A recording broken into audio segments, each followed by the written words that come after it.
দেশব্যাপী চলমান আন্তঃপ্রাতিষ্ঠানিক দ্বন্দ্ব এবং সংঘাত গণ অভ্যুত্থানের বিরুদ্ধে ষড়যন্ত্রের অংশ বলছে বৈষম্য বিরোধী ছাত্র আন্দোলন। শ্রীলঙ্কা আবারও রপ্তানিতে শীর্ষে। কেন্দ্রীয় নির্বাহী কমিটির জরুরি সভা শেষে এক প্রেস রিলিজে জানিয়েছেন ছাত্র আন্দোলনের শিক্ষার্থীরা।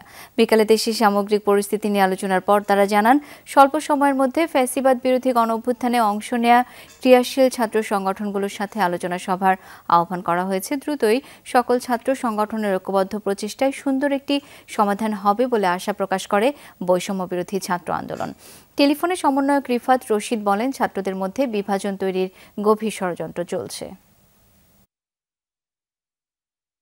ছাত্র বনাম ছাত্রদেরকে দাঁড় করিয়ে ডিভাইড অ্যান্ড রুল পলিসি খেলার মাধ্যমে একটি গভীর ষড়যন্ত্র সারা দেশে চলমান রয়েছে।